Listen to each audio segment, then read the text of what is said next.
Salam Media. This is Salam Media, coming to you live from South Africa.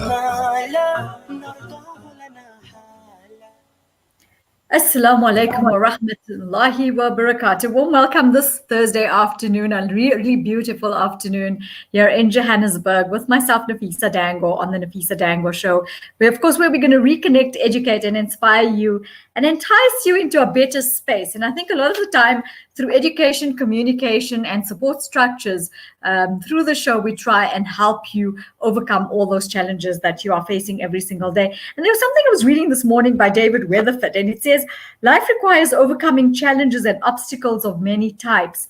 Battling our struggles and fears determines who we are. So what he's trying to say is it really makes us the people we are, because the challenges we face, we don't actually realize as deep and as difficult as it is, it actually makes us stronger people at the end of the day. And it teaches us lessons in life where we learn to grow.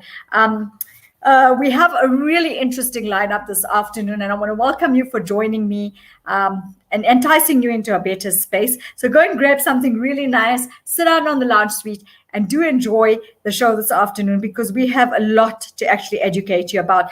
Let me give you a breakdown. We're going to be starting off with Sister Zurayda Bagus. She's from Little Choices.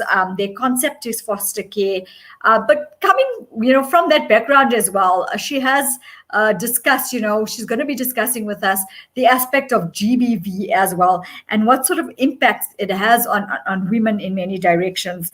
Followed by that, we're going to be joining Sister Aisha Sidat on a very different note this afternoon. She's going to be talking about, her scenario with divorce and what it's meant for her, and how we can cope with those types of challenges that we face in our lives, and how to maybe also just try and avoid that. So she's going to be giving us some valuable advice with regard to that issue. Followed by that, we have something really interesting. We're going to be in conversation with Najing Dinga, the plastic soup surfer, speaking about his extraordinary plastic campaign taking the world by storm. So that's something really interesting. And then, of course, Lockdown Behind the Mask. We've been showcasing from last year all the authors in this anthology writing about COVID-19, wanting to make those differences through fiction, and there's two nonfiction stories there as well. But basically making us understand that each one of us has had a challenge during this COVID-19 period. But I think the message and the lessons we learned from this anthology is supposed to actually help us see things in a positive light. So this is what you can expect this afternoon on the show. We're going to be going for a quick break, and shortly when we come back, we're going to be joining Sister Zurayda Bagus.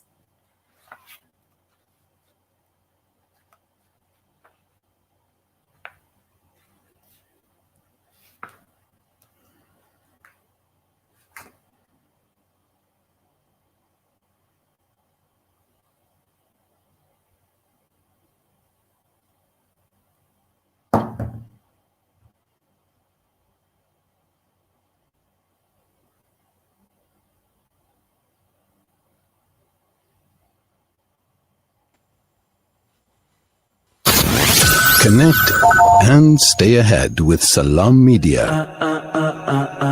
This is Salam Media, coming to you live from South Africa.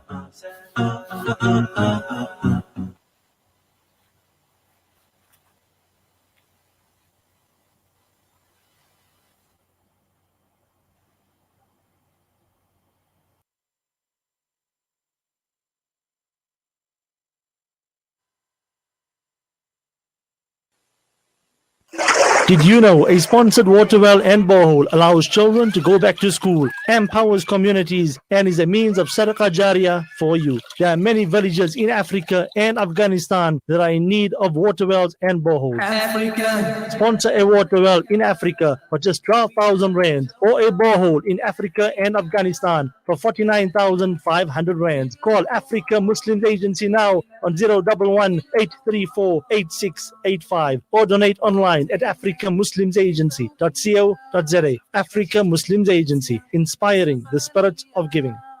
Freedom Stationery supply Marlin and Marlin Kids pens to me and my school friends. They supply just about everything we need to help us get a better education, from books to files to rulers. In fact, any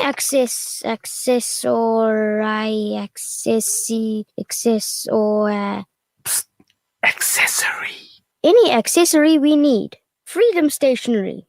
Education for the nation. What does accessory mean?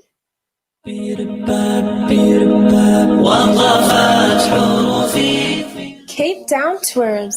Luxury service at affordable prices. Anytime, anywhere. Services include airport transfers, sightseeing, customized full-day tours, Islamic historical site tours, Kramats, mosques, Buakop, etc. Long-distance trips available like West Coast, Mykonos, Hermanus Garden Route, etc. All transport in and around Cape Town to meet your needs. Very versatile and flexible. Safe and reliable transport in an air-conditioned luxury car. Contact Gulam on 071 346 7069 or 074 191 6144.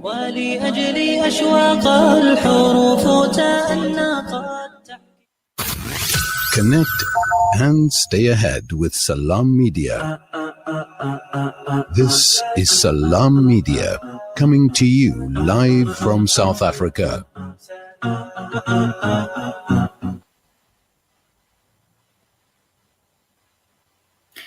Welcome back, and you are tuned into the Nafeesa Dangor Show, where, of course, we're discussing educating you and helping you overcome your challenges through support structures in many different spheres. And this afternoon, we're going to be speaking to a phenomenal lady. Her name is Sister Zurayda Bagus. She is, of course, the founder of Little Choices. She's going to be discussing to us, besides what she does, of course, is foster care. And she's going to looking into opening up a skills training center where she's going to be empowering women at some point. But I think coming into contact with that many women, she's also found out that GBV is also one of the biggest issues that we are facing in South Africa at the moment during this COVID-19 period. Assalamu alaikum wa rahmatullahi wa barakatuh. Thank you so much for joining me on the show this afternoon. Wa alaikum salam, Nafeesa. How are you doing this afternoon? Alhamdulillah, Nafeesa, all the challenges that come with it, but alhamdulillah, we're surviving. Yes, and I know, and foster care is not easy, my dear. I think there's a lot that goes with it.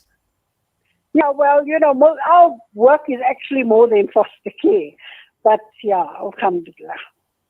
Yes, and also I think it's also shedding some light on issues that I think people don't really like to speak about very much. I think there's a lot of these taboo subjects, as they say, where people don't actually want to get into it and discuss this. And I think sometimes it's important to bring these issues to the fore so people understand your purpose. But you've been in the sphere of helping people and of course fostering care to babies that have been abandoned and women that are in a situation that what they find themselves in. And I think that is phenomenal because you're reaching out to those where there is a gap in the market as such. Yes, there is. There definitely is. I mean, since 2016, we have 117 babies go through our doors already. So, right. That speaks for itself. Right. What I wanted to discuss this afternoon with you, which I thought was quite apt, because the thing is, I know you do have clinical psychologists that come into your environment and people that you come across every single day where through a particular environment have faced gender-based violence. Yes. Well, we see that all the time. It's growing. It's something that initially people didn't want to open up to it. Women actually stayed in the situation for many, many years. Or they would leave the situation for 2 or 3 days, but go back. It was almost as if they wanted the violence, as if they needed that to fulfill them. But we're finding that now people are moving out of that sphere. People are going out and looking for help. But by the same token, Nafeesa, I need to tell you, GBV doesn't work just one way. We have males who face the same violence. Right. You know, funny enough, people think, no, it's just women who face GBV. It's not. You know, there are males. Okay, I cannot look after the males. I can speak for the females. But just as a matter of interest to listeners, there are males who suffer GBV as well, you know. Yes, most definitely. And I think it's the president has also recognized, I think the situation was there all the time. And COVID-19 has just shed a huge light bulb, and that's what I call it, on the situation itself, because it has gone a whole lot more worse than what it was prior to COVID-19. Yes, and that is what I'm saying. You know, they've hidden away, they've shied away, because the men could then go out and work, or they could go out and work. Then there was a little bit of freedom. But now that they're all stuck in this one mold, they all either in the house or in the flat or wherever, they are now venting. They're getting out there, they're looking for help. And, you know, I feel sorry for these people, because a lot of them actually don't know what to do. Once you've helped them, we say, okay, you come in for 10 days, and then you decide what you want to do. Now, where do you want to place yourself? Where do you see yourself? Do you want to upskill yourself and be your own person? Or do you want to try and go back and work on your marriage? Which we also have to help them do. You know, it is not in our hands to break up marriages and things like Most that. definitely. So, It's about trying your best to actually... It's about trying your best to bridge that gap of the issue that is at hand. But at the same time, some people are finding themselves in a situation where it does become unbearable. But I think the sad reality of the situation is, and as you say, they come to you for 10 days and where to from there. And I think this is the biggest problem. Okay. Women stick in that We don't keep them for 10 days. We don't. We keep them for 10 days to sit down, to relax, to decide what they want to do. In that 10 days, we give them counseling, we give them psychological help. After 10 days, we do not say, okay, now you're on your own. After 10 days, they need to tell us what they want. Where do they want to be now?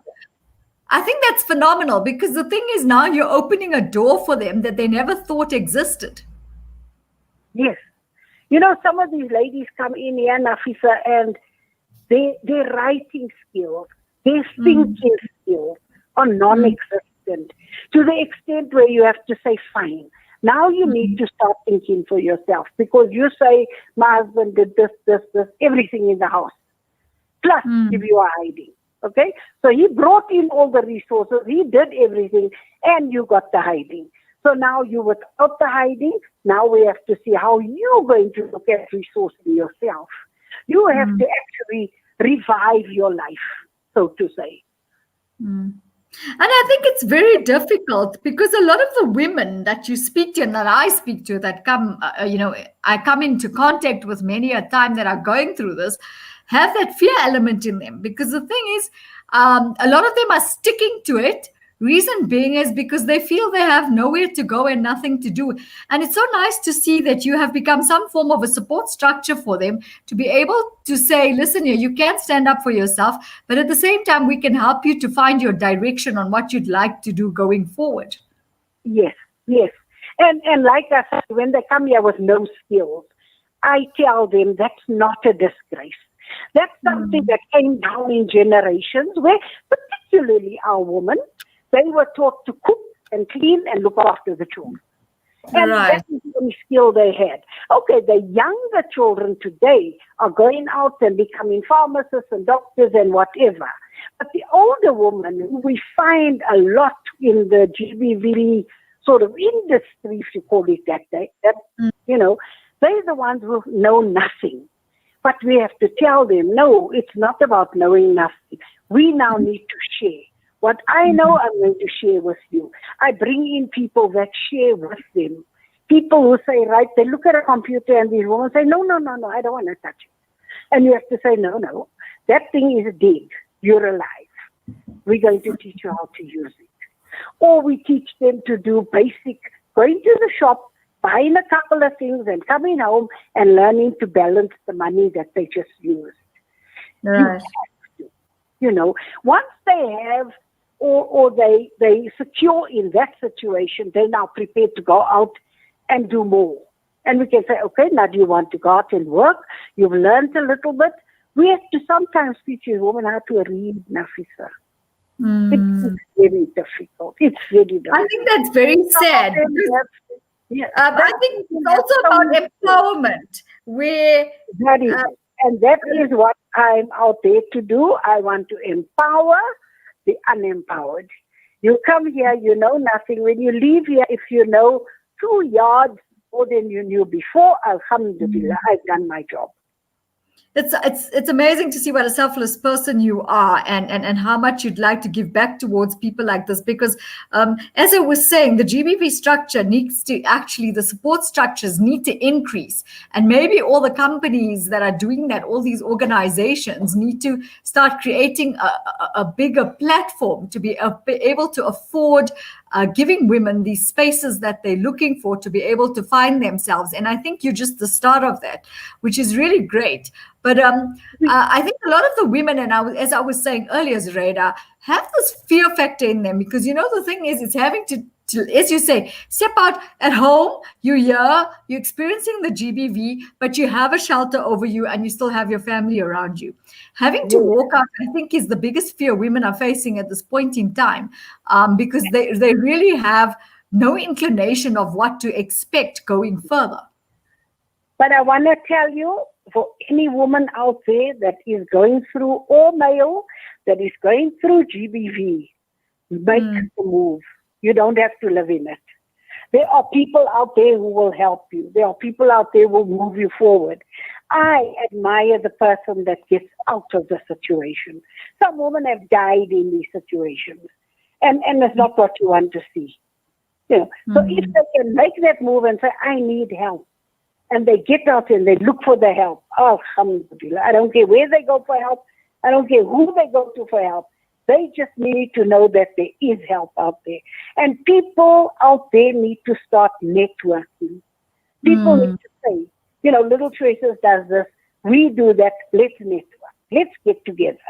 We have the capacity to skill. So let's help skill these women. I so agree with you with this networking thing, because this is what I've been saying since COVID-19 has started. I noticed, going through many different areas, that people are starting to create these support structures, and it's having to find other GBV organizations to be able to hook up with, to say, how much more can we do and how much further can we reach? Nafeesa, that's the one thing is. The other thing is, I always say, out there are people who are skilled. Out there are people who maybe can share skills and they don't work with GBV. These are the people that need to network with the people who do work with GBV, so that they can say, okay, we can become part of pushing people forward in your industry, in your organization. That's what we want. I love that concept, because the thing is, what happens is then you literally empowering them and sending them out with a positive attitude to say, I can overcome this, and I can also start fending for myself in the process. Yes, and that's all we want. We want them to know that as much as they've suffered all the abuse, they are still a person.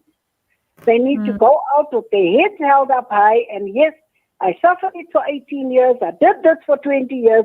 But alhamdulillah, Allah has now given me the hidayah to move forward. And that's what we want. What would you tell a woman that's in a situation right now where she's being violently attacked by a man?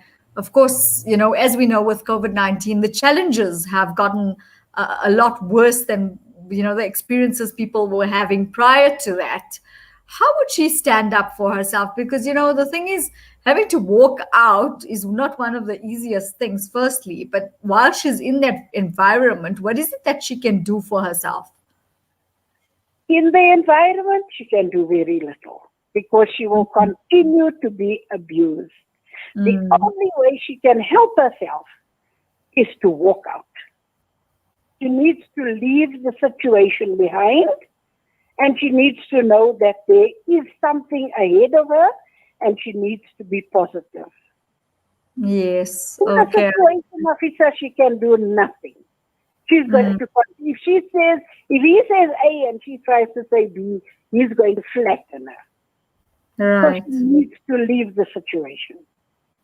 Don't you think that it's important to create maybe an education and an awareness type of a drive for men to, and for women that are abusing men, to actually understand that the situation is not acceptable? Because a lot of these people are like narcissists. They do it and then Well, I was they just have going to say to you, they're narcissistic.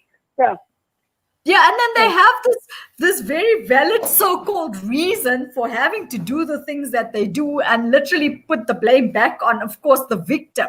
So don't you think it's a good idea for establishments like yourself to be able to create these awareness programs to say, look, I think men and women that are abusive need to be taught where to draw the respect line, and what is and what isn't acceptable in a particular home environment, or anywhere for that matter?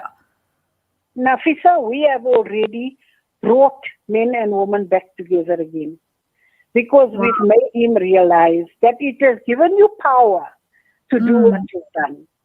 But it has now given her power to walk out. So do you want her to come back? She can come back if you give her the power she deserves as a woman. So and when you give power, it's basically also just that respect, because I mean that's what it boils down to at the end of the day anyway. Yeah. No, it totally is. It totally is. You know, and if you can make him realize that what he's done is wrong, and, you know, all this is just about your narcissistic character, and it makes you feel good because you think you're the man. Real men don't get women, and that's what I tell them all the time. It's nice to see that you're establishing a skills training center. Has that been incepted already, or are you still busy with it? Well, we should have started in April last year. Unfortunately, because of COVID, we didn't. We now have our computer up and running. We have people coming in to teach basic bookkeeping. And we have ladies who want to sew, and ladies who want to bake, and ladies who can do that are now going to be teaching them that. Wow. We're starting on a small scale, but we're trying to just get people doing things. Right. We're hoping that once COVID is over, we can come and visit you and see the amazing work that you're doing as far as uplifting and empowering people is concerned. And I think what you're doing is absolutely phenomenal. We'd like to commend you on the different types of work and the different aspects that you've been dealing with, including the foster care. I think it's imperative that people understand that is also something that needs to be dealt with. A lot of the times, as I said, communities don't want to deal with the situation. They look at it as taboo and just, rub it under the carpet. But it's nice to see people like yourself put yourself in the space to say, here's a support structure. I need to reach out to you, and you can come to me for help. And I really, really, really would like to, on behalf of the team, commend you for all the amazing work that you've done thus far, Sister Zurayda. Nafeesa, thank you very, very much. I'd like to ask one favor of you, that you put out my phone number. So if there's anybody who needs help, my door is open. No problem. We'll try and do that through our website, if we can just put up a little something. I was going to say, even if you put it on your website, or if people call your office or whatever, please let them know we are here, because that's what it's all about. It's been such a wonderful afternoon chatting to you. You have definitely shed some, I think, serious light on the matter, and given, people that are in that type of environment, loads of hope and faith to say that there's somebody out there that I can turn to. Because I think a lot of the times people lift their hands up and shrug their shoulders and say, where to from here? But what message would you like to leave us with this afternoon? Well, I'd like to let everybody know who is suffering GBV, you are not alone. Understand that. You're not alone. You don't need to suffer. Look for help. If it's not with Little Choices, it's somewhere else. There are lots of people helping. Go out and get help. Don't become a statistic. That's what I tell people. Yeah, thank you so much. And we wish Little Choices a lot more successes and allowing you to, of course, reach out to many more people, of course, through the support structures of the public as well. And we wish you nothing best going forward, and you do have our support. And that is why we needed to chat to you this afternoon. We wanted to bring the GBV to light because, I thought it was a very important topic, and people, I think many people that I've spoken to that are actually going through this, and I thought you were just the best person to bring this to light. So thank you so much for joining us this afternoon, Sister Zurayda. Absolute pleasure. And you take care and you look after yourself. And may Allah reward you for what you do, inshallah. Amin, and likewise, may Allah reward Little Choices and their team for the amazing work that they've done thus far and open doors for them to be able to reach out even further. Jazakallah so much. Assalamu alaikum wa rahmatullahi wa barakatuh. Wa alaikum salam.